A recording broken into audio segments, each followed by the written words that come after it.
अब एक खबर महाराष्ट्र से आपको दिखाते हैं। 2017 में नांदेड़ में बाढ़ में डूबने वाली 2 लड़कियों को बचाने वाले एजाज नदाफ को साल 2018 में पीएम मोदी और राष्ट्रपति रामनाथ कोविंद ने बाल शौर्य पुरस्कार से नवाजा था। लेकिन अब एजाज आर्थिक हालात जो है उनके खराब होने की वजह से मजदूरी करने को मजबूर हैं वो, और पूरे परिवार की हालत उनकी कुछ ऐसी ही है। ये रिपोर्ट आप देखिए।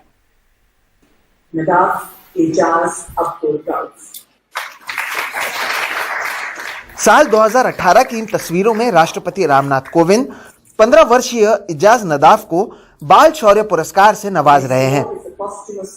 केवल राष्ट्रपति ही नहीं बल्कि प्रधानमंत्री नरेंद्र मोदी ने भी एजाज नदाफ की सराहना की थी। कई जगहों पर अपने शौर्य के लिए नवाजे जा चुके एजाज को तब लगा था कि उनके आर्थिक हालात बेहतर हो जाएंगे, लेकिन 3 साल बाद स्थिति ये है कि एजाज ट्रकों में केलों की ढुलाई कर गुजर बसर कर रहे हैं। दिन भर में बमुश्किल 300 रुपए ही कमा पाते हैं। आर्थिक तंगी की वजह से 1 साल उन्हें अपनी पढ़ाई भी छोड़नी पड़ी। शौर्य के लिए जिस एजाज को पूरे देश ने सिर आंखों पर उठाया था, उसे अब उसकी गरीबी में अकेला छोड़ दिया है।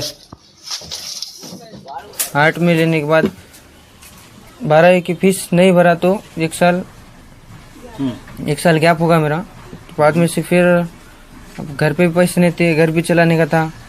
अब क्या करूँ कुछ समझ में नहीं आ रहा था। तो फिर बाद में से अब हमारे जो भाई आए यहाँ के चाचा के बच्चे हो, तो उन्होंने केली की गाड़ियाँ भरते बनाना। सपने तो बहुत है मगर कुछ हो नहीं पा रहा है। एजाज का परिवार महाराष्ट्र के नांदेड़ जिले के अर्धापुर तहसील में रहता है। पिता दूसरों के खेत में मजदूरी करते हैं। एजाज को कक्षा 12 में 82% अंक मिले। मां बताती हैं कि परिवार का पेट काटकर उसकी फीस के पैसे भरे। वो अच्छे नंबरों से पास भी हुआ, लेकिन गरीबी ने परिवार का पीछा नहीं छोड़ा। अभी भी हालत अच्छे बुरे से ऐसे कुछ करना तो खाना, और वो बच्चे की जिम्मेदारी हो गई, घर की भी स्कूल की भी, काम करके इधर की भर्ती उधर की भर्ती, थोड़ा थोड़ा खाने में से बचा के उसकी भर्ती, स्कूलों की किताबों की, ट्यूशनों की, ये सब कर रहे ऐसे मुसीबतों से। अब पास होने की वजह से लगता है, अब लग रहा जरा आस बढ़ गई बोले जैसा लगेंगे कहाँ तक जब देना सरकार ने भी सही। तो अपने शौर्य के लिए जिसे पूरे देश ने सलाम किया, उसे अगले ही पल हम सब भूल गए। माँ खाना कम खाती थी ताकि बेटे की पढ़ाई पूरी हो सके, और इतना सब सहने के बावजूद इस बेटे ने 2 लोगों की जान बचाई। माँ को उम्मीद है कि सरकार की ओर से मदद मिल जाएगी, लेकिन क्या ये वाकई होता है या नहीं, ये देखना अहम होगा। नांदेड़ से कन्हैया खंडेलवाल और मुंबई से कैमरा पर्सन राजेंद्र दयालकर के साथ सोहित मिश्रा, एनडीटीवी इंडिया। अब बात कोरोना की करते हैं। महाराष्ट्र में कोरोना के डेल्टा प्लस वेरिएंट के 45 केस मिल चुके हैं। डेल्टा प्लस वेरिएंट के सबसे ज्यादा 13 केस जलगांव में हैं। इसके अलावा रत्नागिरी में 11 और मुंबई में भी 5 मामले जो हैं वो मिले हैं।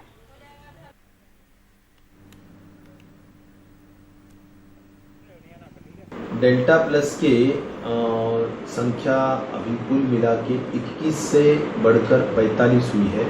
ज़्यादातर ये जो संख्या है ये जलगांव में है, फिर ठाणा, मुंबई, पुणे, जहाँ पर भी डेल्टा प्लस वेरिएंट के रुग्ण नज़र आए हैं, तो वहाँ पर जो एहतियात हमने बरतने को बोले हैं, जिसमें खास तौर पर उसकी पूरी एक तो हिस्ट्री हम ले रहे हैं। 130 से ज्यादा देशों में डेल्टा वेरिएंट की मौजूदगी है। WHO ने भी ये माना है। इसी बीच महाराष्ट्र सरकार के स्वास्थ्य विभाग ने एक अहम जानकारी दी है कि जून महीने में जो डेल्टा प्लस वेरिएंट के मरीज 21 थे, वो संख्या बढ़कर अब 45 हो गई है। 45 मरीज डेल्टा प्लस वेरिएंट के महाराष्ट्र में मौजूद हैं। सबसे ज़्यादा जलगांव में 13 मरीज हैं। जो तटीय इलाका है कोंकण, उसका रत्नागिरी जिला उस क्षेत्र का, यहाँ पर 11 मरीज हैं। मुंबई में 6 मरीज हैं, पुणे में 3 हैं और ठाणे में 5 हैं। तो इतने 45 जो डेल्टा प्लस वेरिएंट के मरीज़ हैं, उनमें से बताया जा रहा है कि जो 10 मरीज़ हैं वो हाल के दिनों के हैं, लेकिन इनमें से ज़्यादातर लोग रिकवर हो चुके हैं या हो रहे हैं। माइल्ड से मॉडरेट इनके अंदर लक्षण था। एक की मौत बताई जा रही है स्वास्थ्य विभाग की ओर से। उनकी उम्र भी 80 के करीब के ऐसा बताया जा रहा है। तो चिंता की बात यहाँ पर इन आंकड़ों को समझे तो ज़्यादा नहीं है, क्योंकि इतने serious patient delta plus variant के नहीं हैं। माइल्ड से मॉडरेट लक्षण है। एक की मौत बताई जा रही है, उनमें भी कुछ कोमॉर्बिडिटी थी और उनकी एज 80 से ज़्यादा थी जो इस वेरिएंट का शिकार हुए थे। जो कुल नतीजे आए हैं उनमें बताया जा रहा है कि 27 पुरुष के नतीजे हैं, 18 महिलाएं हैं, 6 ऐसे हैं जिनकी उम्र 18 साल से नीचे की है। एक तय तारीख बताई नहीं जा रही है कि कब ये सैंपल भेजे गए थे जीनोम सीक्वेंसिंग के लिए और कितने भेजे गए थे, लेकिन महाराष्ट्र में एक पैटर्न आपको बता दें कि हर जिले से 100 सैंपल हर महीने भेजे जाते हैं जीनोम सीक्वेंसिंग के लिए। और एक आंकड़ा दिया है महाराष्ट्र के स्वास्थ्य विभाग ने कि 80% जो नतीजे हैं वो डेल्टा वेरिएंट के हैं, पॉजिटिव पाए जा रहे हैं। तो यहाँ पर जो पैटर्न है संक्रमण का वो भी आप देखें कि 5000 से 6000 के करीब मामले रोजाना अटके हुए नजर आ रहे हैं। जो तेजी से नीचे आ रहे थे वो ज़रूर अभी अटके हुए हैं एक जगह पर, लेकिन इतने ज़्यादा बढ़ नहीं रहे हैं। तो ये जो डर था कि केरल में मामले बढ़ने के बाद महाराष्ट्र में तुरंत से पैटर्न समझ में आता है कि ज़्यादा मामले होते हैं, वो ज़रूर हम देख रहे हैं कि इतने ज़्यादा मामले यहाँ पे संक्रमण के नहीं बढ़ रहे हैं। लेकिन हाँ, जो रफ्तार थी नीचे जाने की मामलों की वो बिल्कुल अटकी हुई है। 6000 के करीब संक्रमण का मामला महाराष्ट्र में रोजाना दिखता है। मौतें 100 के ऊपर बनी हुई हैं। मुंबई शहर में आप देखें तो मामले वैसे ही 250 से 300 पर अटके हुए हैं रोजाना के संक्रमण के।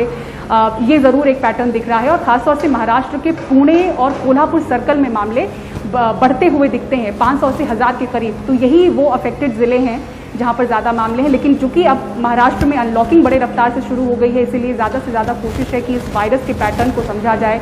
जहाँ ये मामले ज़्यादा बढ़ रहे हैं वहाँ से ज़्यादा सैंपल भेजने की और जीनोम सीक्वेंसिंग करने की कोशिश है।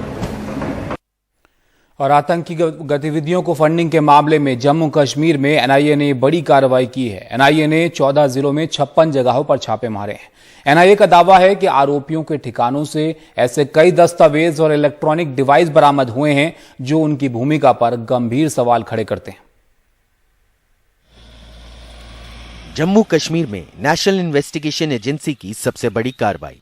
रविवार सुबह से ही एनआईए की अलग अलग टीमों ने 14 जिलों में 56 ठिकानों पर छापे मारे। ये सभी छापे प्रतिबंधित जमाते इस्लामी के ठिकानों पर डाले गए। एनआईए का दावा है कि जमाते इस्लामी सामाजिक कल्याण के नाम पर चंदा जमा कर रहा था और उस पैसे का इस्तेमाल हिंसक और देश विरोधी गतिविधियों के लिए किया जा रहा था। एनआईए के मुताबिक जमाते इस्लामी द्वारा जुटाए गए पैसे हिजबुल मुजाहिदीन और लश्कर ए तैयबा जैसे प्रतिबंधित आतंकवादी संगठनों को पहुंचाए जा रहे थे। इसके लिए जमाते इस्लामी का एक संगठित गिरोह काम कर रहा था। जम्मू कश्मीर में आतंकवाद और अलगाववाद से जुड़े अधिकतर मामलों की जांच एनआईए के हाथों में है। जमाते इस्लामी जम्मू कश्मीर का सबसे बड़ा सामाजिक धार्मिक संगठन है और 2019 में अलगाववादी गतिविधियों में हाथ होने के आरोप में इस पर पाबंदी लगा दी गई थी। एनआईए का दावा है कि उसके ताजा छापों में आरोपियों के ठिकानों से ऐसे कई दस्तावेज और इलेक्ट्रॉनिक डिवाइस बरामद हुई है जो उसकी भूमिका पर गंभीर सवाल खड़े करती है। श्रीनगर से नजीर मसूदी की रिपोर्ट, एनडीटीवी इंडिया।